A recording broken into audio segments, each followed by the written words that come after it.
इस दुनिया में जिस दिन आपने अपनी सोच बड़ी कर ली, उस दिन बड़े बड़े लोगों के दिमाग में आप आना शुरू हो जाएंगे। आप खुद एक बड़े इंसान बन जाएंगे। एक बार की बात है, एक भिखारी रेलवे स्टेशन पर रहा करता था। रोज का उसका काम था ट्रेन में बैठ करके एक स्टेशन से दूसरे स्टेशन जाना, कोच में इधर उधर लोगों से भीख मांगना। पैसे मिलते तो मिलते, नहीं मिलते तो नहीं मिलते, और अपनी जिंदगी गुजार रहा था। एक दिन वो ऐसे ही भीख मांग रहा था। स्टेशन पर बैठ करके एक स्टेशन से दूसरे स्टेशन जा रहा था। उसे एक सूट बूट वाला आदमी दिखाई दिया तो वो उसके पास पहुंचा सीधा, और उसे लगा कि यह व्यक्ति जो है व्यापारी लग रहा है बड़ा सा, और यह मुझे ज्यादा पैसे दे सकता है। उसने जा करके भीख मांगना शुरू किया।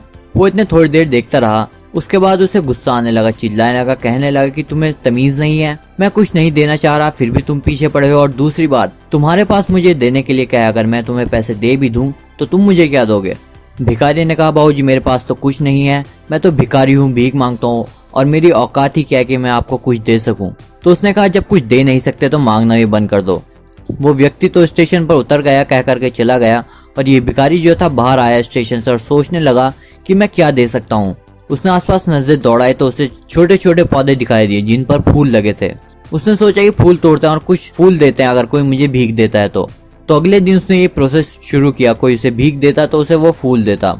लोगों को ये अच्छा लगने लगा कि चलो यार, कोई पहली बार ऐसा भिखारी मिला है जो भीख देने पर बदले में फूल दे रहा है। ये प्रोसेस थोड़ा चलता रहा। कुछ दिनों के बाद एक बार फिर से वह व्यक्ति ट्रेन में दिखाई दिया। भिखारी जल्दी से उसके पास पहुंचा और बोला कि बाबूजी अब की बार मेरे पास आपको देने के लिए कुछ है, आप मुझे भीख दो। उसने विश्वास करके उसे कुछ पैसे दिए। भिखारी ने अपनी झोली में से फूल निकाल कर उसे दे दिया। वो खुश हो गया। उसने कहा, अब मुझे लगता है कि तुम व्यापार करना सीख गए हो, अब तुम्हें समझ में आ गया है कि लेन देन क्या होता है। जिंदगी में जब तक कुछ दे नहीं सकते तो कुछ लेना भी नहीं चाहिए।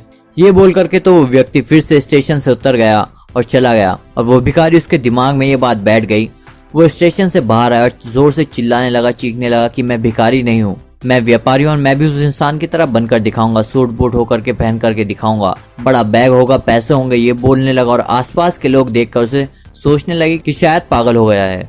6 महीने तक वो भिखारी वहां दिखाई नहीं दिया, और 6 महीने के बाद 2 सूट बूट वाले आदमी एक दूसरे से मिलते हैं, और ये वाला बंदा उस बंदे से कहता है कि नमस्कार, पहचाना, तीसरी बार मिल रहे हैं। तो उसने कहा कि नहीं, मुझे लगता है कि शायद पहली बार मिल रहे हैं। तो वो कहने लगा कि नहीं, 2 बार पहले मिल चुके हैं, आपको शायद याद नहीं है, मैं वो भिखारी हूँ जिसको आपने पहली बार में सिखाया था कि लेन देन कितनी बड़ी चीज होती है, और दूसरी बार में सिखाया था कि अगर मैं अपनी सोच बड़ी कर लूं तो मैं भी आपकी तरह बन सकता हूं, और आज देखिए मैं आपकी तरह बन गया हूं। मैंने पहले फूल तोड़कर देने शुरू किए, फिर मैंने फूल खरीदने शुरू किया, और आज मेरा फूलों का बहुत बड़ा बिजनेस है। ये छोटी सी कहानी हमें जिंदगी में बहुत बड़ी चीज सिखाती है। जब तक आप अपना एफर्ट नहीं लगाएंगे, जब तक आप अपनी तरफ से ऊर्जा नहीं देंगे, शक्ति नहीं देंगे अपनी जिंदगी में, तब तक आपको रिजल्ट नहीं मिलेगा। और दूसरी बात, हम लाइफ टाइम यही सोचते रहते हैं कि मेरी जिंदगी बस यहीं तक है। अपनी चादर को बड़ी कीजिए और उसके बाद आप आराम से अपने पैरों को पसार सकते हैं।